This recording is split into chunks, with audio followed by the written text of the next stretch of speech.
우리가 지난주에 말씀의 그 제목이 뭐였죠? 기억나시는 거? 그렇죠? 저도 잘 몰라요. 떠들러 봐야 알거든요. 우리가 지난주에 봤던 것이 왜 레위인인가 라는 제목이었죠. 왜 레위인인가, 왜 하나님 레위인을 택하시고 왜 레위인을 구별하여서 드리게 하셨나 라는 거였죠. 왜 그랬다고 하셨죠? 왜 그랬다고 했죠? 그건 바로 유월절의 어린 양의 피하고 연관되어 있다는 거죠. 마지막 재앙이 장자를 치시기로 했던 건데, 유월절 어린 양의 피를 바르면 죽음이 넘어가는 거였어요. 원래대로 하나님 그렇게 하시지 않으면 뭐 이스라엘하고 뭐 별거 있습니까? 다 죽은다 마땅한 거예요. 그거 가운데 보여주는 게 뭡니까? 우리는 다 죽어 마땅한 죄인이라는 사실이에요. 그러나 오직 어린 양의 피, 그 피 가운데 있는 자녀들은 다 죽음을 면한다는 거예요. 그게 은혜인 거예요, 여러분. 여러분, 그랬기 때문에 이 죽음을 면한 처음 태어난 것들은 다 누구 거냐? 하나님 거라는 거예요. 넌 내 거라는 거예요. You are mine. 넌 내 거라는 거예요. 그래서 12지파에 처음 태어난 장자 대신에 레위인들을 구별해서 하나님께 드려졌다는 것이죠. 근데 걔 숫자를 비교해 보니까 누가 숫자가 더 많았어요? 이스라엘의 숫자가 훨씬 더 많았죠. 레위인의 숫자가 더 부족했어요. 얼마? 273명. 성경에 기록된 것은 왜 273명 똑바로 기록돼요? 하나라도 놓치지 않겠다는 하나님의 의지세요. 273명 모두 다 반드시 대가를 치러야 된다는 것이죠. 그게 뭐였죠? 돈으로 내라는 거예요. 그게 속전이에요, 속전. 오해하지 마세요. 속전이라는 것이 생명이 돈으로 환산될 수 있다. 그런 개념이 아니라고 했죠. 어떻게 생명의 값을 돈으로 환산할 수가 있겠어요. 그 포인트는 어디에 있다고 했죠? 반드시 값을 치러야 된다. 죄사함 받고 싶으면 대신 값을 치러야 된다라는 것이 바로 그거였어요. 그 부분이 바로 누구라고 했죠? 대신 대가를 치르기 위해서, 죄사함을 받기 위해서 그 대가를 치르러 오신 분. 그게 누굽니까? 바로 예수님이세요. 그 속전도 또한 예수님을 가리키고 있다는 거죠. 자, 이제 오늘 본문 7장으로 넘어와서 7장에 넘어오면 이게 무려 몇 절까지 되어 있냐? 89절까지 되어 있어요. 와, 89절. 근데 여러분 이걸 다 볼 거예요? 안 볼까요? 다 볼 거예요. 다 볼 거예요. 다 볼 건데 대표적으로 7장 1절에서 3절 우리가 89절만 읽어봤어요. 7장의 내용은 간단합니다. 하나님께 여호와께서 명령하신 대로 그 장막을 세웠다는 거예요. 그리고 이에 또한 이스라엘 나머지 12지파들이 봉헌했다는 내용이 주된 내용이에요. 먼저 우리 1절 한번 읽어볼까요? 시작! 모세가 장막 세우기를 끝내고 그것을 기름을 발라 거룩히 구별하고 또 그 모든 기구와 제단과 그 모든 기물에 기름을 발라 거룩히 구별한 날에. 여러분, 장막이라는 히브리어 단어가 미슈칸이라는 단어예요. 미슈칸. 모르셔도 상관없어요. 여기 이 단어가 어디서 연관이 됐냐면 슈칸, 머무르다, 거주하다, 장착하다, 뭐 이런 단어에서 유래를 했다고 그래요. 근데 이 단어가 신기한 건 뭐냐? 여러분, 성막도 아시죠? 또 장막의 또 다른 그 이름, 성막, 그죠? 이 성막을 뜻하는 단어가요, 미슈칸이에요. 똑같아요. 단어가 똑같아요. 단어는 똑같은데 어떤 데서는 장막, 어떤 데서는 성막, 또 우리가 이따 89절을 읽어보겠지만 회막이라고 하기도 해요. 그럼 장막과 성막과 회막이 동시에 나오는 장이 어디냐? 이 7장이에요, 7장. 여러분, 장막이라고 하면 그냥 머무는 장소. 여러분, 텐트 있잖아요, 텐트. 그것도 장막이에요. 사람이 머무면 거기가 장막이 되는 거예요. 근데 이 장막이 오늘 1절을 읽어보니까 성막으로 바뀌어요. 어떻게? 같이 읽었잖아요. 어떻게 바뀌어요? 뭘 해야 바뀌어요? 기름을 바른다는 거예요, 기름. 여러분, 기름하면 뭐가 제일 먼저 떠올라요? 올리브유. 와, 너 대단한 수준이구나. 저는 기름 하면은 딱 떠오르는 게 참기름이에요, 참기름. 근데 여러분, 이 기름을 내기 위해서는 어떻게 해야 돼요? 뭘 짜고 볶고. 여기에서는 기름이 있기 위해서는 짐승을 죽여야 돼요. 짐승을 죽여야 돼요. 짐승에 나오는 그 기름이 있거든요. 짐승의 죽임을 당하기 위해서는 그 짐승이 피를 흘려야 된다는 거예요. 여러분, 구체적으로 오늘 찾지는 않을게요. 할 것이 많기 때문에 여러분, 이 기름 만드는 방식에 대해서 이미 출애굽기에 배웠거든요. 여러분, 시간 되실 때 출애굽기 어디가 있냐면 출애굽기 30장 30장 22절에서 33절까지 읽어보세요. 네. 여러분 읽어보시라면 안 읽을 것 같아. 그냥 같이 읽게요. 출애굽기 30장 보세요. 네, 출애굽기 30장. 네, 보통 우리 이제 30장 보세요. 30장 22절에서 33절까지 볼 거예요. 22절부터 한번 볼게요. 여호와께서 모세에게 또 말씀하여 이르시되 너는 상품을 가지되 액체 모약 500세겔과 그 반수의 향기로운 육개 250세겔과 향기로운 창포 250세겔과 계피 500세겔을 성소의 세겔로 하고 감람 기름을 한 흰을 가지고 그것으로 거룩한 관유를 만들되 향을 제조하는 법대로 향기름을 만들지니 그것이 거룩한 관유가 될지라. 너는 그것을 회막과 증거궤에 바르고 상과 그 모든 기구이며 등잔대와 그 기구이며 분향단과 및 번제단과 그 모든 기구와 물두멍과 그 받침을 발라 그것들을 지극히 거룩한 것으로 구별하라. 이것에 접촉하는 모든 것은 거룩하리라. 아멘. 여러분 봤죠? 여기에 나오는 것이 바로 그 기름이에요. 관유라도 부르죠. 모자에다 붓는다 해서 이건데, 물론 이제 짐승의 그 희생을 위해서 그 기름에다가 이제 섞는 거예요. 이걸 섞어서 이렇게 만드는데 이것을 바르면 어떻게 된다고요? 이것을 바르면 거룩해진다는 거예요. 구별된다는 거예요. 그러면서 29절까지만 읽죠. 아무튼 그렇게 거룩하고 구별되게 하는 것이 바로 이 기름의 역할이라는 거예요. 기름은 아무나 바를 수가 없어요. 제사장과 그 성막에 있는 기구에만 바르는 거예요. 그런데 제사장이 아닌데 이 기름 부음 받은 사람이 있어요. 그분이 누구십니까? 예수님이에요. 예수님의 그 메시아, 예수 그리스도라고 하잖아요. 여러분, 그리스도라는 것은 크리스토스인데 이것은 헬라어로 기름 부음 받은 자라는 뜻이에요. 네. 또 히브리어로는요, 구약의 히브리어로는 메시아, 둘 다 기름 부음 받은 자라는 뜻이에요. 그러니까 이걸 나타내는 것이 기름이 뭐냐, 거룩하게 되고 구별되게 하는 것이 뭐냐, 지금 이게 구약은 모형이거든요. 보여주는 거예요. 거룩하고 구별되게 해주는 것이 바로 누구다?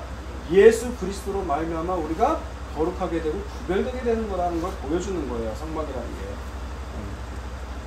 그러면 이 성막은 역시 예수님을 보여주시는 건데, 그러면 또 아까 말씀드렸죠. 장막, 성막 다음에 또 다른 용어가 뭐라고 했죠? 회막. 다시 민수기 본문 넘어가세요. 여러분 89절을 보세요. 89절. 맨 끝에 89절을 보세요. 읽습니다. 시작. 모세가 회막에 들어가서 여호와께 말하려 할 때 증거궤 위 속죄소 위 두 그룹 사이에서 자기에게 말씀하시는 물소리를 들었으니 여호와께서 그에게 말씀하셨더라. 네, 회막은 어떤 곳이에요? 회, 만날 회. 저의 가운데 이름도 회가 들어가 있잖아요. 만날 회, 만나는 곳이에요. 누구를 만나요? 하나님을 만나는 곳이에요. 근데 그 하나님이 어디서 지금 말씀하고 있어요? 어디에서 말씀하고 있어요? 증거궤 위 속죄소에서 말씀하고 있어요.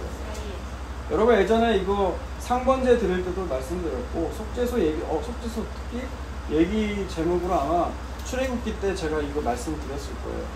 왜 여기 속죄소냐라는 거죠. 여러분, 속죄소라는 것이 뭐 하는 곳이죠? 그 안에 뭐가 들어있어요?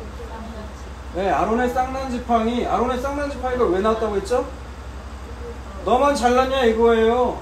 너만 레위냐, 나도 레위냐, 너만 왜 폼나는 거 하는데, 이런 식으로 하나님께 반항한 거죠. 사실 모세한테 한 것이 똑같으니까. 예, 너희들은 바로 반역하는 사람들이라는 거예요. 그걸 증거하고 있어요 지금. 그리고 또 뭐,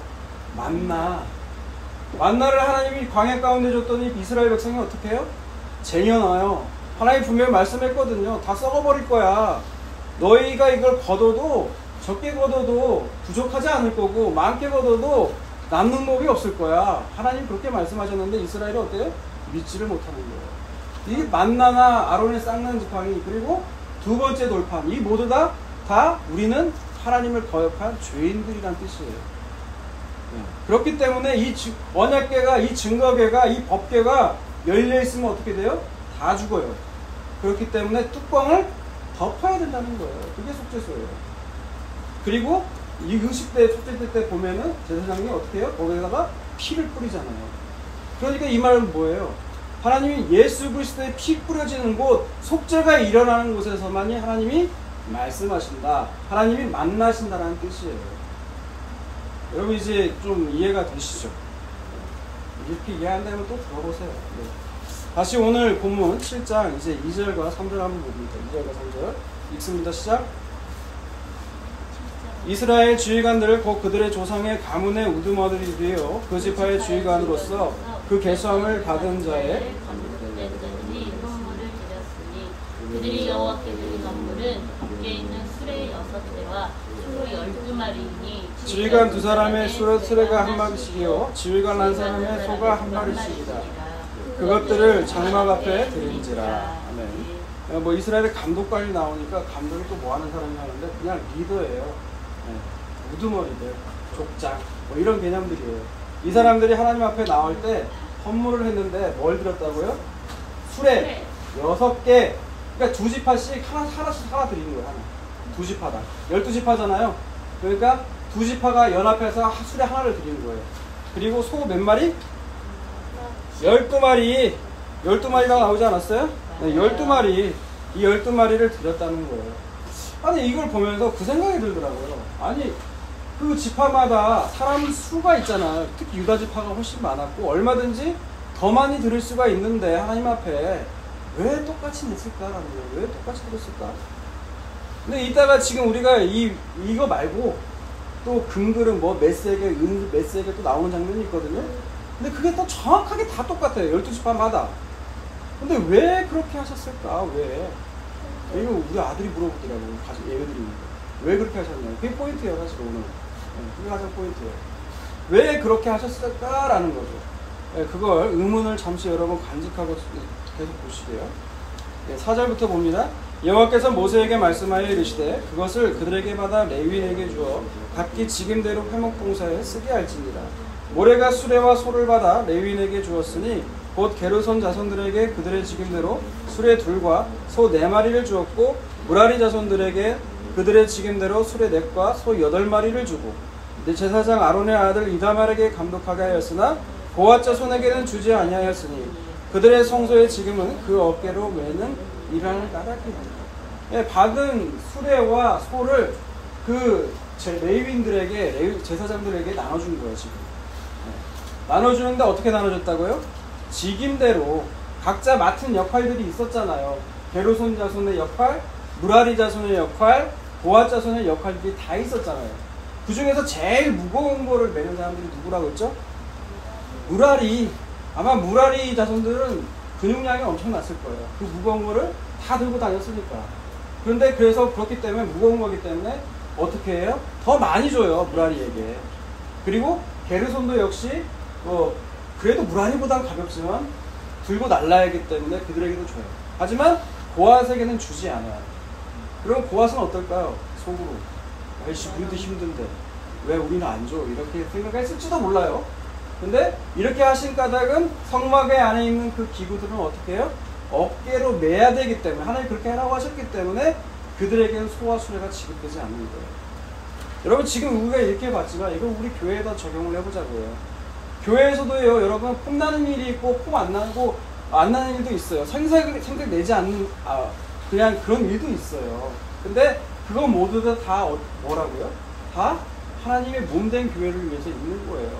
우리가 고린도전서, 이제 찾지는 않겠지만, 고린도전서 그 말씀을 보면, 교회는 뭐라고 그래요? 그리스도의 몸이라고 그래요. 몸은 하나라고 그래요. 우리는 그 몸에 딸린 지체, 눈, 손, 발, 입, 귀, 이런 거 붙어 있는 거라는 거예요. 그러니까 눈더러 뭐라 하고 손더러 뭐라 하고 귀더러 뭐라고 하는 자가 어디가 있냐는 거예요. 우린 다 하나인데 교회는 하나의 유기적인 거예요. 유기적. 한 지체가 아프면은 여러분 마음에 진짜 아픈 일이 있어. 그러면은 공동체가 다 아픈 게 마땅한 거예요. 교회는 진짜. 그렇지 않고 아이고 어쩌다가 저랬대. 왜 뒤에서 수근수근대고 죄를 지어서 그런가 봐. 심지어 이렇게 말하는 분들 봐봤어요. 여러분 그게 교회입니까 그게? 세상 지상에 있는 그게 교회의 모습이에요? 정말 교회가요. 여러분 사도행전의 모습을 보면요. 그 기록되기를 어떻게 기록되어 있다고 그래요? 자기가 자기 걸 다 팔아요. 그래가지고 가난한 자, 교회 안에 가난한 자가 없대요. 가난한 자가 없대요. 왜? 내 것을 내 것으로 여기지 않으니까. 여러분 우리 지상에 이런 교회 있으면 여러분 소개시켜줘봐요. 제가 아직 우리 하미르교회는 시작 단계지만 네, 여러분 그런 교회가 되길 바랍니다. 원하요 그런 교회가 돼가지고 내 것을 내 것이라 주장하지 않고 이거 내가 노력하는 게 아니에요. 정말 믿음, 복음이 알게 되니까 정말 그렇게 그 사람들은 그런 교회의 모습을 세웠다는 거예요. 네, 저는 우리 교회가 그런 모습 되길 원합니다. 네, 아무도 아멘 안 하는 줄 알았어요. 네, 마음에 원하는 게 있어요. 네, 아무튼 그렇다는 겁니다. 네. 그 다음 10절, 그러니까 11절 한번 볼까요? 제단에 기름을 바르던 날에 지휘관들이 제단의 봉헌을 위하여 헌물을 가져다가 그 헌물을 제단 앞에 드립니다. 여호와께서 모세에게 이르시기를 지휘관들은 하루에 한 사람씩 제단의 봉헌물을 드릴지니라 하셨더라. 네, 이제 봉헌물을 드리는 거예요. 아까는 수레와 소였지만 헌물이었지만 봉헌이 돼요. 봉헌이요, 여러분 무슨 뜻이냐면 바칠 봉자에 드릴 원자예요. 바쳐서 드린다는 거거든요. 우리가 봉헌이라고 어떤 교회 가보면 이제 헌금 시간을 봉헌이라고도 하잖아요. 이 봉헌의 원래 뜻은요, 영어로는 데디케이션이에요. 하나님 앞에 헌신한다는 거예요. 헌신. 내가 주님 앞에 드려진다는 거거든요. 근데 이거를 어떻게 하느냐? 12지파가 이게 키포인트예요. 하루에 한 사람씩 그 제단 앞에 나아가는 거예요. 제단 앞에 나아갈 때 여러분 참고로 12절부터 그 며칠까지예요? 83절까지 그 지파 한 사람 한 사람이 쭉 나와요. 12지파 그 누구예요?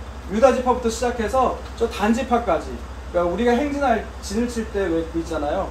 동쪽, 서쪽, 동쪽, 남쪽, 서쪽, 북쪽 방향으로 순서대로 이렇게 한 사람씩 돌아가면서 해요. 여러분 우리는 이 구절을 볼 때마다 와, 이거 어떻게 다 읽어? 속으로 여러분 그 생각 하시잖아요. 안 그래요? 좀 실증 나고 막 그러잖아요. 지겹고 뭔가 아유 귀찮고도 하고. 그런데 여러분이 여기에 기록되어 있는 사람들의 이름이라고 여러분 생각을 해보세요. 여러분이 간절히 원하고 바랐던 것들이 지금 발표하고 있어요. 합격자 발표 날. 거기에 내 이름이 있다면 그 이름 찾기 위해서 여러분 어떻게 해요? 집중하잖아요. 여러분 그 심정으로 한번 이거 보자고요. 지금 이 사람들의 그 지파의 각 지파의 대표들은요 지금 흥분이 돼 있어요. 왜? 지금 출애굽을 해서 드디어 이제 회막이 완성이 되고 거룩히 구별을 받고 지금 내가 드디어 하나님 앞에 뭔가를 드릴 수 있구나. 내가 하나님 앞에 뭔가를 하나님 앞에 드릴 수 있구나. 그런 그 마음으로 지금 앞에 서는 거예요. 날마다 하루에 한 명씩. 여러분이 그 사람이라고 생각하고 여러분 12절부터 83절까지 읽어볼 거예요. 네, 다 읽어볼 거예요. 여러분 다 읽어볼 거예요. 네. 12절부터 83절까지. 그래서 오늘 시간 많이 걸린다고 했어요. 네. 읽습니다. 시작. 첫째 날에 헌물을 드린 자는 유다지파 암민나답의 아들 나손이라. 그의 헌물은 송소의 세겔로 130세겔 무게의 음반 하나와 70세겔의 무게의 음발이 하나라. 이 두 그릇에는 소의 제물로 기름 섞은 고운 가루를 채웠고 또 10세겔 무게의 금그릇 하나라.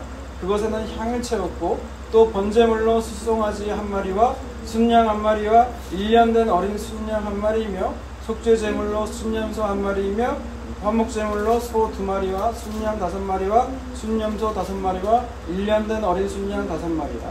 이는 암미나답의 아들 나손의 헌물이었더라.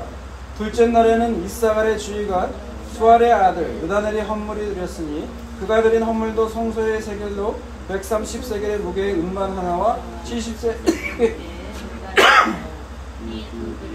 소제물로 기름고 고운 가루를 채웠고 또 10세겔 무게의 금그릇 하나라. 그것에는 향을 채웠고 또 번제물로 송아지 한 마리와 순양 한 마리와 1년 된 어린 순양 한 마리이며 속죄제물로 순염소 한 마리이며 화목제물로 소 2마리와 순양 5마리와 순염소 5마리와 1년 된 어린 순양 5마리라.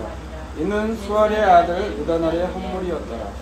셋째 날에는 스불론의 자손의 지휘관 헬론의 아들 엘리압이 헌물을 드렸으니 그의 헌물도 송소의 세겔로 130세겔 무게의 음반 하나와 70세겔 무게의 음발이 하나라. 이 두 그릇에는 소제물로 기름 섞은 고운 가루를 채웠고 또 10세겔 무게의 금그릇 하나라. 이것에는 향을 채웠고 또 번제물로 숫송아지 한 마리와 순양 한 마리와 1년 된 어린 순양 한 마리이며 속죄제물로 순염소 1마리이며 화목제물로 소 2마리와 순양 5마리와 순염소 5마리와 1년 된 어린 순양 5마리라. 이는 헬론의 아들 엘리압의 허물이었더라. 이게 동쪽 있는 지파들이죠. 그 다음에 남쪽에 위치한 그 지파들을 보자고요. 넷째 날에는 르우벤 자손의 지휘관 스데올의 아들 엘리술이 허물을 드렸으니 그의 허물도 성소의 세겔로 130세겔 무게의 은쟁반 하나와 70세겔의 무게의 은발이 하나라. 이 두 그릇에는 소재물로 기름 섞은 고운 가루를 채웠고 또 10세겔 무게의 금그릇 하나라. 또 번제물로 소송아지 1마리와 순양 1마리와 1년 된 어린 순양 1마리이며 속죄제물로 순염소 1마리이며 화제목제물로 소 2마리와 1년 된 어린 순양 5마리라. 이는 스데올의 아들 엘리술의 한복이었더라. 다섯째 날에는 시므온 자손의 지휘관 수리사떼의 아들 슬루미엘이 헌물을 드렸으니 성소의 세겔로 130세겔 무게의 은쟁반 하나와 70세겔 무게의 은발이 하나라. 이 두 그릇에는 소재물로 기름 섞은 고운 가루를 채웠고 또 10세겔 무게의 금그릇 하나라. 이것에는 향을 채웠고 또 번제물로 송아지 1마리와 순양 1마리와 1년 된 어린 순양 1마리이며 속죄제물로 순양소 1마리이며 화목제물로 소 2마리와 순양 5마리와 순염소 5마리와 1년 된 어린 순양 5마리라. 이는 수리사떼의 아들 슬루미엘의 헌물이었더라. 여섯째 날은 갓자손의 지휘관 드우엘의 아들 엘리아삽이 헌물을 드렸으니 그의 헌물도 성소의 세겔로 130세겔의 무게의 은쟁반 하나와 70세겔 무게의 은말이 하나라. 이 두 그릇에는 소재물로 기름 섞은 고운 가루를 채웠고 또 10세 무게의 금그릇 하나라. 이것에는 향을 채웠고 또 번제물로 숫송아지 1마리와 순양 1마리와 1년 된 어린 순양 1마리이며 화목제물로 소 2마리와 순양 5마리와 순염소 5마리와 1년 된 어린 순양 5마리라. 이는 드우엘의 아들 엘리아삽의 헌물이었다. 이쪽이 이제 남쪽에 위치한 지파들의 모습이고요. 그 다음에 이제 서쪽으로 넘어갑니다. 시작. 일곱째 날에는 에브라임 자손의 지휘관 암미후세 아들 엘리샤마가 헌물을 드렸으니 그의 헌물도 성소의 세겔로 130세겔 무게의 은쟁반 하나와 70세겔 무게의 은발이 하나라. 이 두 그릇에는 소재물로 기름 섞은 고운 가루를 채웠고 또 10세겔 무게의 금그릇 하나라. 이것에는 향을 채웠고 또 번제물로 숫송아지 1마리와 순양 1마리와 1년 된 어린 순양 1마리이며 속죄제물로 순염소 1마리이며 화목제물로 소 2마리와 순양 5마리와 순염소 5마리와 1년 된 어린 순양 5마리라. 이는 암미우스의 아들 엘리사마의 헌물이었더라. 첫째 날에는 문하세 자손의 지휘관 우디스의 아들 가말리엘이 헌물을 드렸으니 그 헌물도 성소의 세겔로 130세겔의 무게의 은쟁반 하나와 70세겔 무게의 은발이 하나라. 이 두 그릇에는 소재물로 기름 섞은 고운 가루를 채웠고 또 10세겔 무게의 금그릇 하나라. 이것에는 향을 채웠고 또 번제물로 숫송아지 1마리와 순양 1마리와 1년 된 어린 순양 1마리이며 속죄제물로 순염소 1마리이며 화목제물로 소 2마리와 순양 5마리와 어린 순양 5마리라. 이는 브라수의 아들 기말리엘의 헌물이었더라. 아홉째 날에는 베냐민 자손의 헌물을 드렸으니 그의 헌물도 성소의 세겔로 130세겔 무게의 은쟁반 하나와 70세겔 무게의 은발이 하나라. 기름 섞은 고운 가루를 채웠고 또 10세겔 무게의 금그릇 하나라. 이것에는 향을 채웠고 또 번제물로 소송아지 1마리와 순양 1마리와 1년 된 어린 순양 1마리이며 속죄제물로 순염소 1마리이며 화목제물로 소 2마리와 순양 5마리와 순염소 5마리와 1년 된 어린 순양 5마리라. 이는 기드온의 아들 아비아단의 헌물이었더라. 이제 북쪽입니다. 열째 날에는 단자손의 지휘가 암미사떼의 아들 아이에셀의 헌물을 드렸으니 그의 헌물도 성소의 세겔로 130세겔 무게의 은쟁반 하나와 70세겔 무게의 은발이 하나라. 이 두 그릇은 소재물로 기름 섞은 고운 가루를 채웠고 또 10세겔 무게의 금그릇 하나라. 이것에는 향을 채웠고 또 번제물로 숫송아지 1마리와 순양 1마리와 1년 된 어린 순양 1마리이며 속죄제물로 순염소 1마리이며 화목제물로 수 2마리와 1년 된 어린 순양 5마리와 이는 암미사 때의 아들 아이에셀의 헌물이었더라.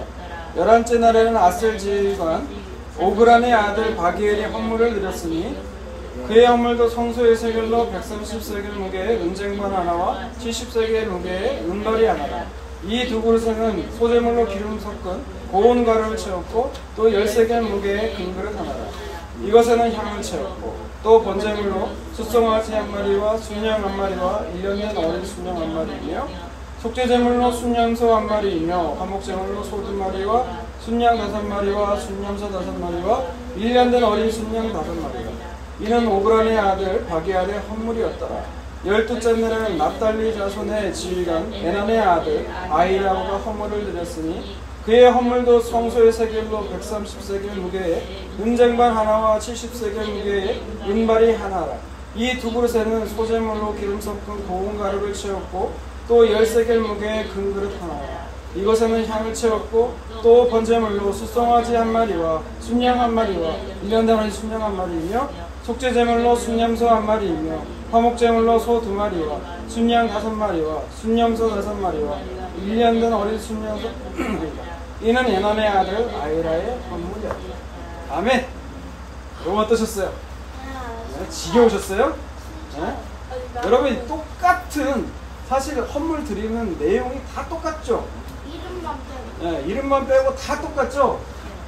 왜 그랬을까요? 성경은 아니 이런 거 그냥 사람 이름만 간단하게 기록하고 이렇게 드렸더라, 나머지 사람도 이렇게 드렸더라 이렇게 짧게 끝낼 수도 있는데 왜 같은 것을 반복해서 성경은 생략하지 않고 기술한 걸까요?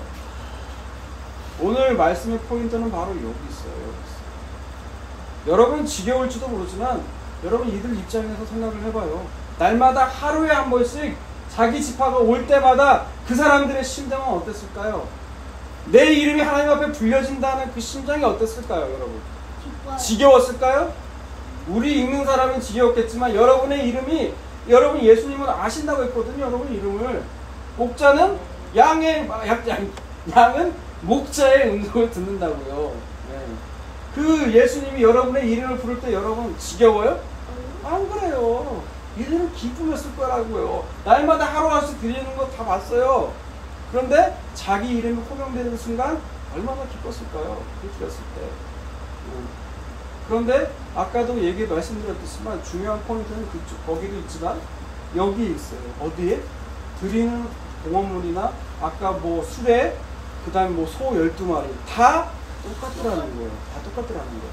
그런데 이게 신기한 게요. 84절부터 우리가 88절까지 읽을 건데요. 신기한 부분이 있어요. 이게 의미하는 바가 있더라고요.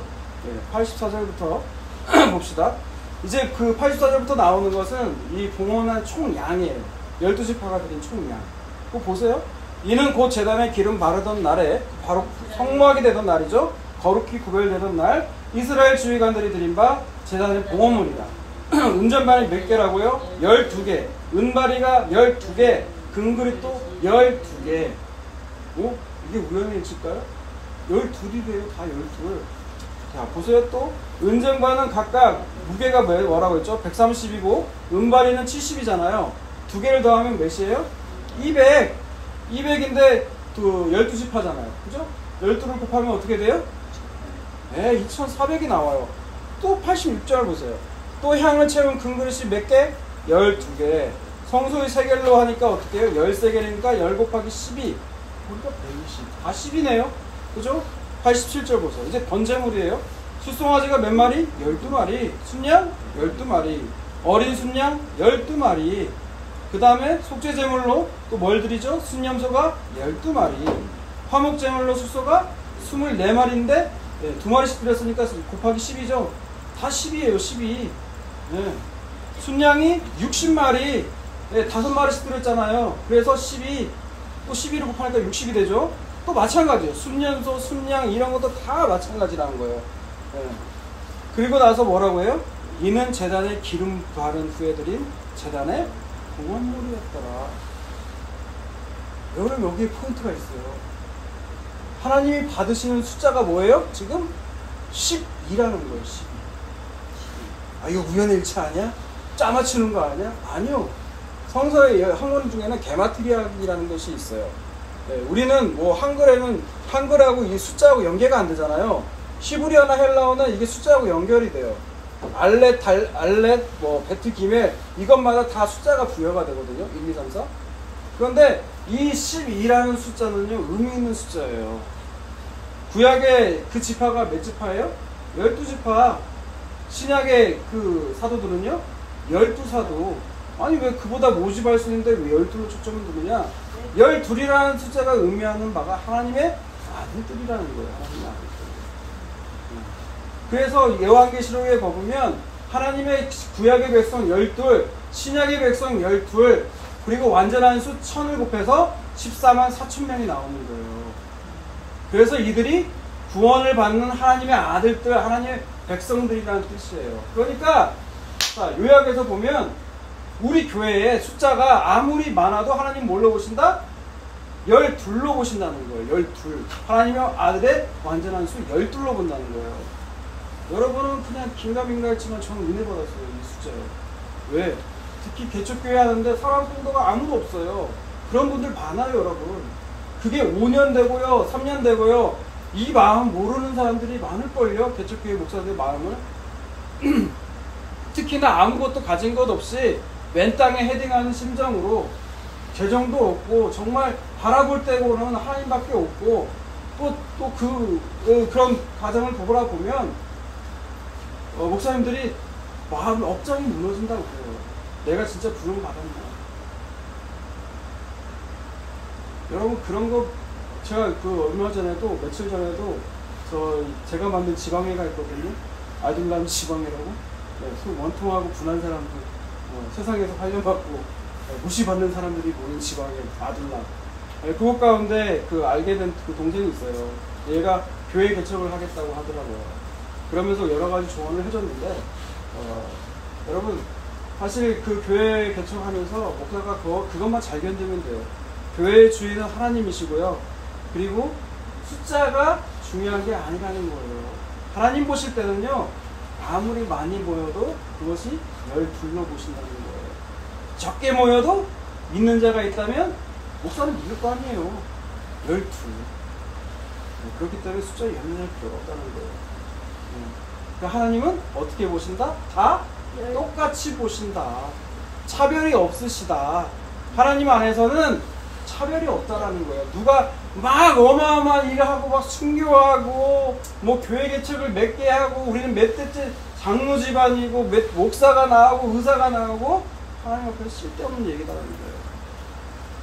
하나님 앞에 의미 없다라는 거예요. 의미 없다. 하나님 앞에서 다 똑같아요. 여러분 차별이 없어요. 12지파가 오늘 드리는 보험물에 차이가 있어요? 없어요? 없어요. 어떤 지파는 돈도 많을 거 아니에요. 인구도 많은데. 근데 똑같이 내라고 해요. 하나님. 왜? 차별이 없으신 하나님. 동등하게 내려가신다는 거예요. 여러분은 그러니까 거의 보시겠는데 저는 되게 좋았어요. 다시 오늘 본문 1절 봅시다. 본문 1절. 오늘 본문 1절 다시 한번 보면 모세가 장막 세기를 끝내고 그것에 기름을 발라 거룩히 구별하고 또 그 모든 기구와 제단과 그 모든 기물에 기름을 발라 거룩히 구별한 날. 이게 뭐라고 했죠? 장막이 성막이 된 날이라고 했죠. 장막이라고 할 때 장막은 보통 사람이 머무는 공간을 장막이라고 한다고 했어요. 그런데 성경에서는요, 인간의 육체를 또 뭐라고 비유하죠? 장막이라고 말하기도 해요. 누가 그랬죠? 누가 그랬죠? 알면은 뭐 해주려고. 네. 됐어요? 네. 됐어요? 고린도후서 보세요. 고린도후서. 고린도후서. 고린도후서 하니까 바울 한 사람도 그래도 괜찮은 거예요. 고린도후서를 봅시다. 고린도후서 5장. 고린도후서 5장을 봅시다. 5장. 예전에 사오겠죠. 5장. 1절부터 볼게요. 만일 땅에 있는 우리의 장막집이 무너지면 하나님께서 지으신 집, 그 손으로 지은 것이 아니요 하늘에 있는 영원한 집이 우리에게 있는 줄 아느니라. 네, 여기에도 보면 땅에 있는 집이 뭐예요? 바로 우리 육체를 가진 우리 인간을 보는 육체를 말해요. 육체를.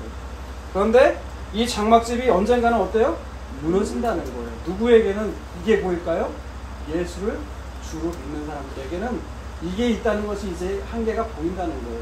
예수를 믿지 않으면 그냥 육신의 장막이 원하는 대로 살아간다는 거예요. 이게. 그래서 육신의 장막이 무너질 걸 알고 이제 하늘에 있는 장막, 그분이 누구예요? 하늘에 있는 장막, 예수 그리스도를 소망하면서 산다는 거예요, 여러분. 참으로 우리가 여기서 탄식하며 하늘로부터 오는 우리 처소로 덧입기를 간절히 사모하노라. 그것이 바로 육신의 장막이 덧없는 것을 알고 예수를 믿는 분들이 그렇게 살아간다는 거예요. 이렇게 입으면 우리가 벗은 자들로 발견되지 않으려 함이라. 참으로 이 장막에 있는 우리가 짐진 것 같이 탄식하는 것은 벗고자 함이 아니요 오히려 덧입고자 하니 죽을 것이 생명의 삼킨 바가 되려 함이라. 예수를 소망하며 기대하며 살아간다는 거예요. 예수의 생명 안에 우리의 죽음이 삼켜지는 것을 기대하며 살아간다는 거예요. 죽음이 두렵지 않다는 거예요. 죽음이 소망이라는 거예요. 예수를 진짜 믿게 되면요, 여러분, 정말 소망하게 돼요. 하나님 나라, 고통과 애통이 없는 나라, 더 이상 죄짓지 않게 둬도 되는 나라, 영원한 부활이 있는 나라. 여러분, 그 나라를 소망하게 돼요, 정말. 여러분, 이 구절을 읽으면서 나에게 그 소망이 있는가라고 여러분 되물으셔야 돼요. 내가 진짜 오늘 죽어도 정말 하나님 나라에 가는가? 여러분, 그 말에 자신 없다 한다면 여러분 돌이키시기 바랍니다. 그 다음, 그래서 5절, 곧 이것을 우리에게 이루게 하시려고 보증으로 누구를 보내셨어요? 성령을 보내셨다는 거예요. 그러므로 우리가 항상 담대하여 몸으로 있을 때는 주와 따로 있는 줄 아노니 이는 우리가 믿음으로 행하고 보는 것으로 행하지 아니함이로다. 우리가 담대하여 원하는 바는, 바울이 원하는 거예요. 이 믿음이 있으니까 차라리 몸을 떠나 주와 함께 있는 그것이로다. 죽고 싶다는 거예요. 죽어서 빨리 나가고 가고 싶다는 거예요, 바울도. 그럼 이제 우리는 몸으로 있든지 떠나 있든지 주를 기쁘시게 하는 자가 되기를 힘쓰노라. 중요한 건 뭐다? 주를 기쁘시게 하는 거라는 거예요. 왜? 이는 우리가 다 반드시 그리스도의 심판대 앞에 나타나게 되어 각각 선악간에 그 몸으로 행한 것을 따라 받으려 합니다. 이 구절을 읽었더니 10절을 읽었더니 이런 구절도 있지 않느냐. 다 선악간에 차등이 있지 않느냐. 다 하나님도 상급에 다 차등을 주신다는 거예요. 이 구절이 그 근거래요. 성경 잘 읽어봐요. 10절 밑으로 어떤 이해가 있는지. 그리고 10절 자체만으로 봐봐요. 뭔 선악간에 심판받아요, 우리가 어려서부터 생각하고 계획한 것이 어려서부터 악하다고 나왔는데 뭘 선해요? 뭐가 선한 게 뭐가 있어요? 예? 그런 얘기 아니잖아요. 그런 얘기가 상급 차등의 얘기가 아니라는 거예요. 심판대 앞에 쓰게 되면 그 15장에 나온 거 있잖아요. 누구는 생명의 부활로, 누구는 심판의 부활로. 지금 그 얘기를 하고 있는 거죠. 무슨 잘했다고, 뭘 잘했다고 우리가 뭐 상급 차등을 받고 뭘 받겠다는 거예요. 그런 거 아니잖아요. 네. 오늘 말씀은 그거예요. 우리는 모두 다 죄를 범했지만 주님께서 우리를 용서하시고 우리를 만나주시고 하는 곳이 어디라고요? 구약의 표현으로 하면 그것이 장막이고 성막이고 회막이라는 거예요. 그리고 하나님은 차별하지 않으신다. 하나님은 모두 다 예수 안에서 동일하게 보신다는 거예요. 그러니까 여러분, 마음 가운데 나는 한 것도 없는데 이런 필요 없어요. 성경의 복음서에 의하면 하나님의 일은 뭐라고 했어요? 하나님의 아들 예수 그리스도를 믿는 거라고 했어요. 네, 그러니 여러분 누축될 필요 없어요. 장로들이 돈 많이 낸다, 주변에서 헌금 많이 한다, 자식들이 잘 된다. 여러분, 그건 땅의 것들입니다. 땅의 것들. 네, 더 이상 예수를 믿었으면 더 이상 땅의 것을 마음을 두지 마셔야 돼요. 위의 것을 찾으셔야 된다고요. 위의 것이 뭐예요? 예수님. 여러분 삶 가운데 많은 일들이 벌어질 거예요. 많은 일이 벌어질 때마다 그건 뭐라고요? 위의 것을 찾으라. 예수님을 구하라는 사인이라는 거예요. 제가 마지막으로요, 간증 하나 읽어드릴게요. 이분 얘기가 너무 마음이 아프기도 하고 가슴이 와닿아서 이걸 읽어드릴게요. 마지막으로. 성함은 말씀 안 드릴게요. 큐티인에 나오는 간증입니다. 해마다 장남이 천국에 간 9월이 되면 제 삶을 돌아보게 됩니다. 그때도 저는 교회에 다녔지만 세상에서 성공하고 사람들에게 인정받고자 자식을 우상으로 삼고 있었습니다.